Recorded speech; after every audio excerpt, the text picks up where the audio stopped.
जय गुरु जी, शुक्राना गुरु जी, हर पल हर सांस का शुक्राना गुरु जी। और सारी संगत को भी मेरा प्यार भरा जय गुरु जी।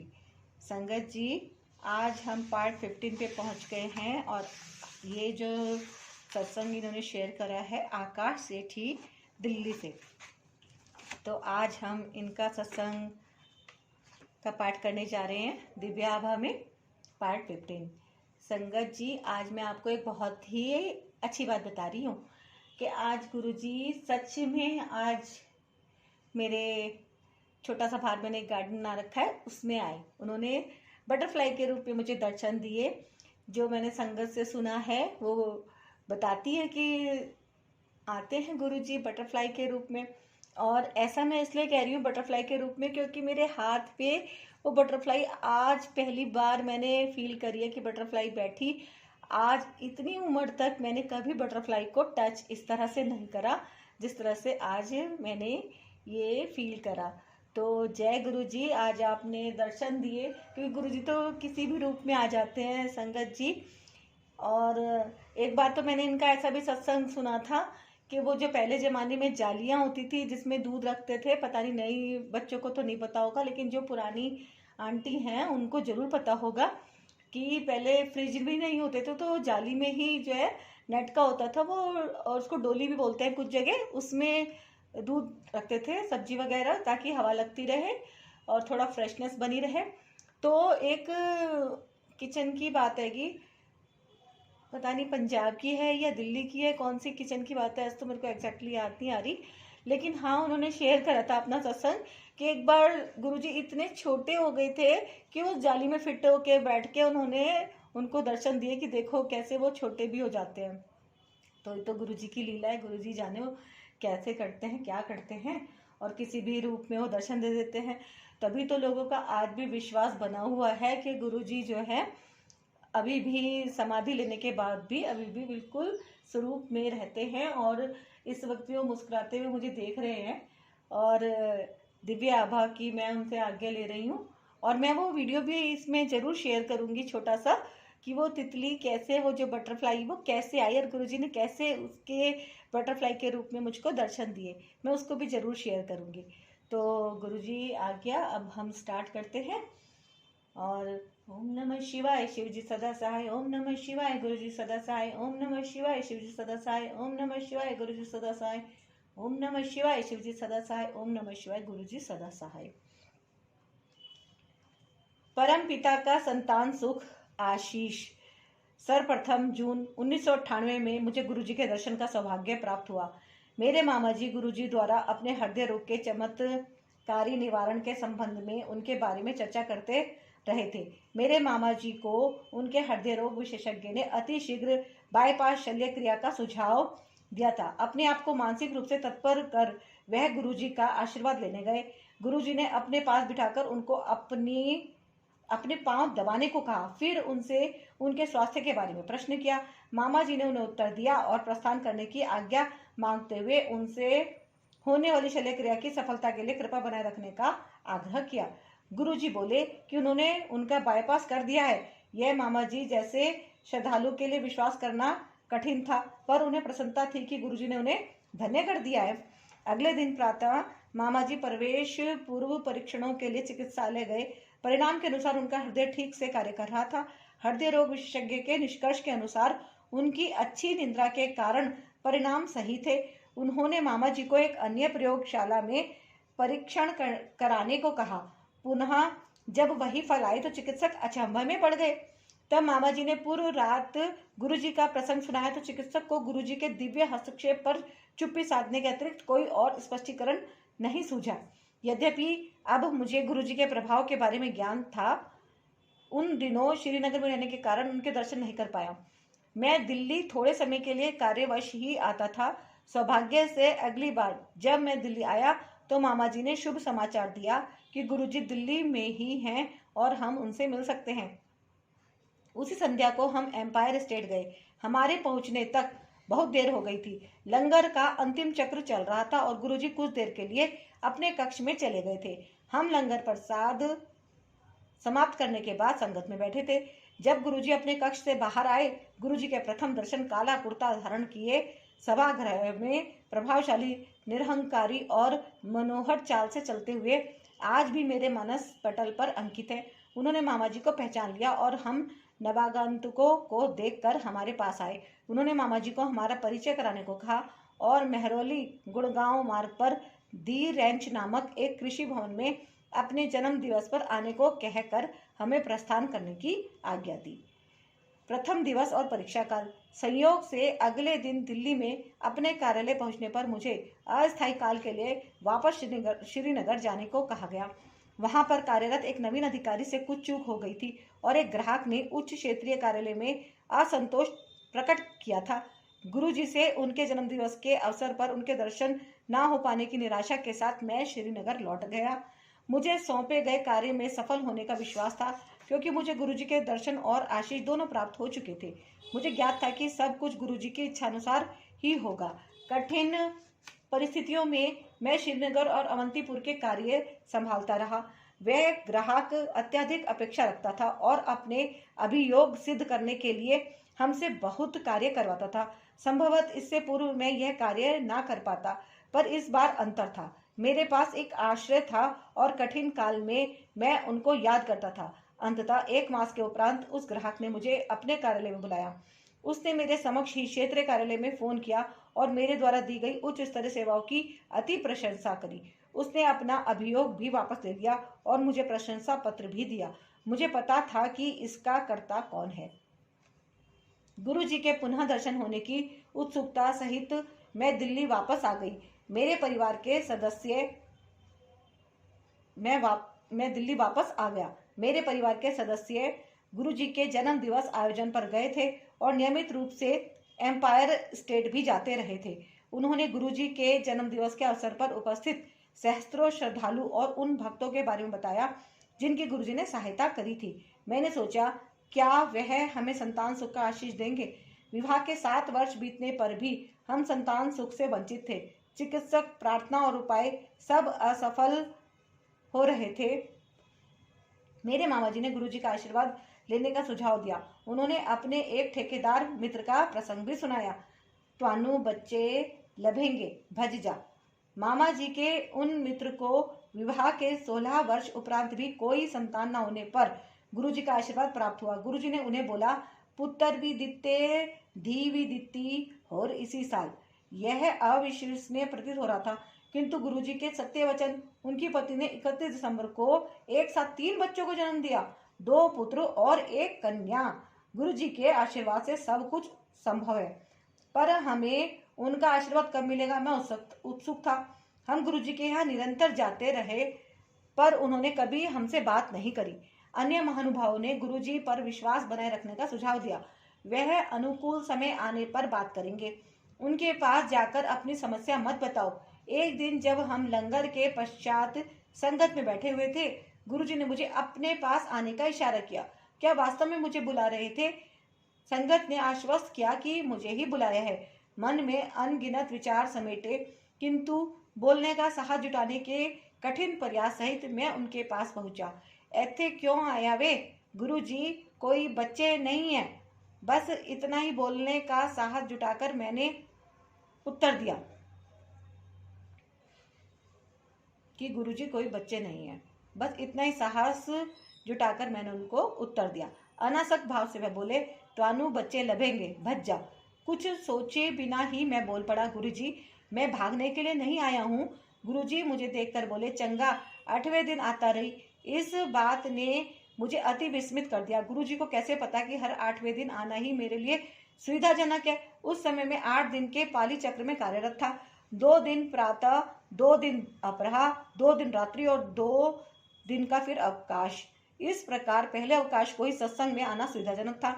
हमने गुरुजी के दर्शन के लिए हर 8वें दिन जाना प्रारंभ कर दिया। संगत के अनुमंत्रित भाग्यवान सदस्य अपने अनुभव सुनाते थे। इससे हमें भी आश्वासन मिलता था कि गुरु कृपा से हमारी मनोकामना भी पूर्ण होगी। पर कब? हम स्वयं से प्रश्न करते रहते थे। अन्य समस्याएं हल हो रही थी। मेरी पत्नी का कार्य स्थायी हो गया था। अपने साक्षात्कार से पूर्व उसने गुरुजी से आशीष प्राप्त किया और 42 प्रत्याशियों में वह अकेली चुनी गई। हमारी आर्थिक स्थिति में भी सुधार हो रहा था। हम दोनों संतानोत्पत्ति निष्फलता का उपचार करा रहे थे, परंतु सफलता हाथ नहीं लग रही थी। यद्यपि चिकित्सक को आशा नहीं थी, तद्यपि उन्होंने गर्भाशय में वीर्यारोपण का सुझाव दिया। उन्होंने कहा कि यदि यह भी असफल रहा तो फिर बाहरी प्रत्यारोपण कर गर्भाशय में बिठाने का प्रयास करा जाएगा, किंतु वह अधिक मूल्यवान होगा। उन्हीं दिनों मुझे अपने उच्च कार्यालय से समाचार मिला कि मुझे अधिशासी MBA की प्रवेश परीक्षा देने के लिए चुना गया है। जून 2000 में प्रारंभ होने वाले इस प्रोग्राम की अवधि 1 वर्ष थी। मैं दुविधा में था। मेरी पत्नी परीक्षा देने के विरुद्ध थी। मैंने उसे गुरुजी पर यह निर्णय छोड़ने को कहा। उसके अनुसार मेरे चुने जाने पर उपचार वर्ष भर बंद करना पड़ेगा। गुरुजी के अगले दर्शन के अवसर पर साहस बटोरकर मैंने सुझाव मांगा। गुरुजी ने उत्तर दिया कि ऐसे अवसर जीवन में बार बार नहीं आते और मुझे जाना चाहिए। यह बात सुनकर मेरी पत्नी उदास हो गई। मैंने परीक्षा दी। सफल अभ्यर्थियों की सूची आने से पूर्व कई चर्चाएं होती थी। यह सुनकर कि मेरा नाम उन चर्चाओं में नहीं था, मेरी पत्नी चिंता मुक्त हुई। इसी समय चिकित्सक ने 2 जून 2000 को अंतिम बार पुनः पिछली प्रक्रिया दोहराने का निर्णय किया। उन्हें इस बार ही कम आशा थी। उन्होंने कहा कि अगली बार पूरी प्रक्रिया करेंगे। मैंने अपने कार्यालय में समाचार दिया, मैं विलंब से पहुंचूंगा। इधर चिकित्सालय में प्रथम नमूने और प्रशिक्षणों के बाद मुझे एक और नमूना देने को कहा गया। जब मैंने अपने कार्यालय में बताया कि विलंब अधिक होगा और बहुत अधिक होने पर नहीं आऊंगा, तो उस अधिकारी ने निर्देश दिया कि भले ही कितनी देर हो जाए, मुझे वहां अवश्य पहुंचना है। यहाँ पर कार्य समाप्त होने पर और अपनी पत्नी के सुरक्षित घर पहुंचने का प्रबंध कर जब मैं अपने कार्यालय पहुंचा तो मुझे MBA में अपने चयन का समाचार मिला। स्वीकृति देने के लिए 3 दिन का समय था।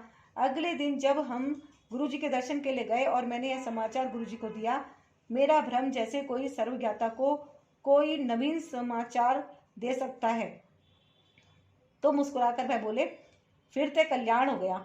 मैंने सोचा, मैंने तो गुरुजी को अपने चयन की बात बताई है और वह कह रहे हैं कि मैं धन्य हो गया। यह तो प्रत्यक्ष ही है। उस समय गुरुजी के तात्पर्य से हम अनभिज्ञ थे। इस रहस्य उद्घाटन के लिए अभी कुछ और दिन का समय शेष था। मैंने गुड़गांव में MBA संस्था में प्रवेश कर लिया। प्रथम सत्र के बाद मैं घर लौट गया। उसी संध्या को हम दर्शन के लिए गए। लौटते हुए मेरी पति ने गर्भ परीक्षण उपकरण खरीदने को कहा। गुरुजी के कथन का रहस्य अगले दिन प्रातः उजागर हुआ जब मेरी पत्नी ने अपना गर्भवती होने का समाचार दिया। गुरुजी की कृपा से कठिन परिस्थितियों में की गई अंतिम चेष्टा सफल हुई थी। हम दोनों हर्ष से विहिल और कृतज्ञ थे। चक्षुओं में अश्रु भरे हम दोनों बहुत देर तक गुरुजी के चित्र का चुंबन लेते रहे। उसी शाम को हम गुरुजी के पास गए और उनके चरण कमल छू कर जैसे ही उन्हें यह सूचना देने के लिए मैंने अपना मुंह खोला, एक बार पुनः सर्वज्ञाता को बताने की भूल। उन्होंने मुझे चुप रहने का संकेत दिया और बोले, मैनू पता है। मेरी अनुपस्थिति होते हुए भी मेरी पत्नी का गर्भकाल सहजतापूर्वक बीत गया। उसी अवधि में उसे महाविद्यालय परिसर में ही घर मिल गया, जिससे प्रतिदिन यात्रा करने के कष्ट से भी मुक्ति मिल गई। उसने 31 जनवरी 2001 को पुत्र को जन्म दिया। शिशु के 40 दिन पूर्ण होने पर हम उसे गुरुजी का आशीर्वाद दिलाने उनके पास ले गए। उस दिन आज्ञा लेते समय गुरुजी मेरी पत्नी को बोले, पूनम आंटी और मुंडा लेना है। मेरी पत्नी को एकाएक अत्यधिक अचंभा हुआ, पर वह कुछ नहीं बोली। उसके बाद गुरुजी हर दर्शन के समय मेरी पत्नी से यह पूछते रहे। वह कभी उत्तर तो नहीं देती थी, पर अचरज सदा रहता था कि इतने छोटे शिशु के साथ कैसे पुनः उस पूरी प्रक्रिया को दोहरा पाएंगे। उसके अनुसार गुरुजी परिहास कर रहे थे। जून 2001 में मेरा MBA पूरा होने पर मेरे स्थानांतरण राजबंद पश्चिम बंगाल में दुर्गापुर के निकट हो गया। छोटे शिशु एवं दिल्ली में अन्य उत्तरदायित्वों के कारण मेरे लिए इस समय बाहर जाना असंभव था। मैंने अपने कार्यालय में अपने वरिष्ठ अधिकारियों से अनेक अनुनय विनय करी, पर कोई सहायता करने को उद्यत नहीं था। सबकी उदासीनता देखकर अंत में मैंने दिल्ली में अपने परिवार के लिए सब प्रबंध कर जाने को मन बना लिया था। उस संध्या को हम गुरुजी के दर्शन के लिए गए। उसी दिन सबसे वरिष्ठ अधिकारी, जिनको मैंने स्थानांतरण रोकने की विनती करी थी, ने मना कर दिया। उस दिन भी गुरुजी ने मेरी पत्नी को देखकर अपना वही प्रश्न दोहराया, पूनम आंटी होर मुंडा लेना है? मेरी पत्नी ने तत्काल उत्तर दिया, यदि मेरे पति विस्थापित होकर चले गए तो मुझे पुत्र कहाँ से मिलेगा? गुरुजी मुस्कुराकर बोले कि यह तो वास्तव में तकनीकी समस्या है, वह मेरा स्थानांतरण रद्द कर देंगे। हम उनके कमल चरण स्पर्श कर घर आ गए। 2 दिन के पश्चात मेरे एक वरिष्ठ अधिकारी ने फोन किया और बोले, तुम अपनी समस्याओं के कारण ना जाने की बात करते रहे हो, तुम एक आवेदन पत्र लिखकर मुझे भेज क्यों नहीं देते? मैं देखता हूँ कि क्या हो सकता है। मुझे उनके मन में इस विचार की उत्पत्ति के कारण का पता था। उसके पश्चात गुरुजी के जन्म दिवस 7 जुलाई 2001 से मैंने पुनः कार्यालय में काम प्रारंभ कर दिया। तब मैं दिल्ली 2 वर्ष और रहा। गुरुजी उसके बाद भी मेरी पत्नी से निरंतर वही प्रश्न करते रहे। अप्रैल 2002 में एक दिन मेरी पत्नी ने उत्तर दिया, जैसी आपकी इच्छा। अगले दिन ही गर्भ परीक्षण के सफल परिणाम निकले। इस बार यह बिना किसी चिकित्सा पद्धति के संभव हुआ था। गर्भकाल की अवधि में एक बार मेरी पत्नी ने मुझसे कहा कि इस बार कन्या होनी चाहिए और गुरुजी से इस बारे में निवेदन करेगी। अगले दर्शन के समय वह गुरुजी के चरण स्पर्श करते समय कहने ही वाली थी कि गुरुजी पहले बोले, पहली बार मुंडिया ते दूजी बार भी मुंडिया। उसे अपना उत्तर मिल गया था और उसने 1 दिसंबर 2002 को पुनः पुत्र को जन्म दिया। गुरुजी ने दूसरे पुत्र का नामकरण इशुक किया। हमारी दूसरी संतानोत्पत्ति के बाद एक दिन गुरुजी ने मेरी पत्नी से प्रश्न किया कि क्या वह पीएचडी करने का विचार कर रही है। उसने उत्तर दिया कि 2 बच्चों के साथ पठन पाठन का कार्य अति कठिन है। गुरुजी ने अपना सुझाव दोहराया और बोले, पता है पीएचडी दा की मतलब होता है पागल होने दा डर। इस सुझाव का कारण हमें देर में तब जाकर स्पष्ट हुआ जब मेरे स्थानांतरण मुंबई हो गया। मेरी पत्नी मेरे साथ पीएचडी प्रारंभ कर लंबा अवकाश लेने की अवस्था में ही मेरे साथ रह सकती थी। अपने अंतरण पत्र लेकर मैं गुरुजी का आशीष लेने गया और उन्हें अपने स्थानांतरण के बारे में बताया। उन्होंने मुझे जाने की आज्ञा दे दी। प्रथम वर्ष में मुंबई में अकेला रहा। इस अवधि में कुछ बार हम गुरुजी के दर्शन के लिए आए। एक ऐसे ही अवसर पर गुरुजी ने कहा कि मैं अपने परिवार को साथ ले जाऊं, नहीं तो एक और पुत्र दे देंगे। हमें संदेश मिल गया और पत्नी ने पीएचडी के लिए आवेदन दे दिया। गुरुजी की दया से बहुत कम समय अवधि में सब औपचारिकताएं भी पूर्ण हो गई। फलस्वरूप मेरा परिवार मुंबई आ गया। जय गुरुजी। यहाँ पर यह बताना अनुपयुक्त नहीं होगा कि मेरे पिता के एक मित्र जो एक निपुण ज्योतिषी भी हैं ने मुझे बताया कि मेरी पहली संतान 41 वर्ष की आयु में होगी। उनकी भविष्यवाणी के अनुसार मुझे 2 कन्याओं के बाद ही पुत्र होगा। इनसे ज्योतिष में संभवतः कभी गलती नहीं हुई थी। मैंने जब उनसे प्रश्न किया कि कैसे गुरुजी के आशीर्वाद से हमें पहली संतान 37 वर्ष की आयु में हुई और दूसरी 39 वर्ष की आयु में, तो वह कैसे चूक कर गए। उन्होंने उत्तर दिया कि ईश्वर द्वारा लिखा हुआ भाग्य ही ज्योतिष से पता लगता है, किंतु गुरुजी जैसे महापुरुष तो मानव रूप में ही परम पिता हैं, भाग्य पुनः लिखाने की क्षमता रखते हैं। अतः इसमें कोई शंका नहीं होनी चाहिए कि हमारे प्रारब्ध कर्म को बदलने वाले स्वयं भगवान के अतिरिक्त कोई और नहीं हो सकते। जय गुरुजी। दुर्घटना से रक्षा। सितंबर 1999 में हम अपने वाहन में शिमला गए थे। अपनी दुआ सूपन की आदत के कारण मैं कभी भी अच्छा चालक नहीं रहा हूँ। शिमला से लौटते हुए हमने रात चंडीगढ़ में बिताई।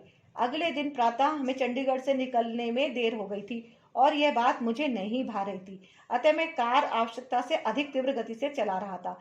अंबाला और करनाल के मध्य यातायात अवरोध था। हमारे आगे एक माटी परिवर्तक जा रहा था और हमारे पीछे भी बहुत गाड़ियां थी। मैं आगे जाने को आतुर था, परंतु परिवर्तक के विशाल आकार के कारण आगे की दृष्टि अवरुद्ध थी और मार्ग के दूसरी तरफ का भाग निर्माण कार्य के लिए बंद था। अतः दोनों ओर का यातायात इसी तरफ से आ रहा था। मेरी पत्नी मेरे साथ ही अपने नेत्र बंद कर अपने छोटे से वॉकमैन पर शब्द सुनती हुई आगे बैठी हुई थी। वह परिवर्तक अत्यंत धीमी गति से जा रहा था। काफी देर उसके पीछे धीमी गति से चलते रहने के कारण मैं अपना संयम खो बैठा और मैंने अपनी कार की गति बढ़ाकर उससे आगे निकलने की चेष्टा करी। जैसे ही मैं उसके समानांतर पहुंचा, मुझे सामने से आता हुआ यातायात दिखाई दिया। सामने से अत्यंत तीव्र गति से एक और प्रवर्तक हमारी दिशा में भागा चला आ रहा था। उसमें और हमारी कार में कुछ मीटर की दूरी शेष थी और दोनों प्रवर्तकों के आगे के हिस्से में कुछ इंचों का ही अंतर था। कार के आते हुए प्रवर्तक से चीथड़े उड़ते हुए के विचार और दोनों के कर्मचारियों का चिल्लाना सुनकर मेरे शरीर में कपकपी छूट गई। मेरी पत्नी ने अपनी आंखें खोली, मुझे देखा और हम दोनों को गुरुजी को याद करने के अतिरिक्त और कुछ नहीं सूझा। एकदम मुझे अपनी दाहिनी ओर के मार्ग में बने हुए विभाजक में एक टूटी हुई दीवार दिखाई दी और मैंने अपनी कार तेजी से उस दिशा में घुमा दी। गुरुजी के अतिरिक्त और कौन हमें इस प्रकार से जीवन दान दे सकता था। फरवरी 2000 में मैं रात्रि से प्रातः तक की पाली में विमान पतन पर कार्यरत था।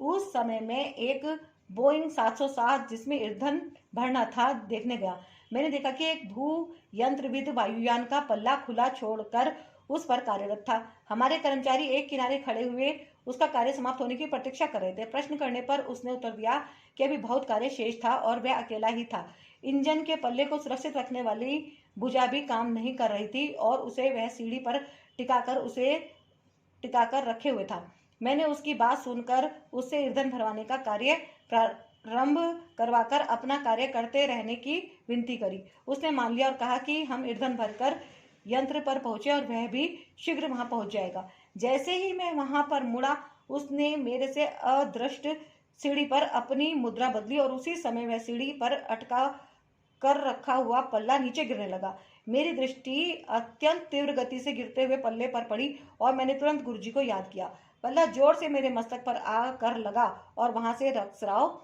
होने लगा। मैं चेतन अवस्था में था। मुझे विमान पतन पर चिकित्सक के पास ले जाया गया तो उसने कहा कि ईश्वर ने मेरी रक्षा की है। 1 सेंटीमीटर भी ऊपर या नीचे चोट लगने पर वह घातक होती। इस बार भी मुझे पता था कि कौन से ईश्वर ने मेरी रक्षा की है। जय गुरु जी, शुक्राना गुरु जी। जलमग्न मुंबई में 26 जुलाई 2005 को जब मुंबई जल प्लावित हुई, मैं कार्यालय में था।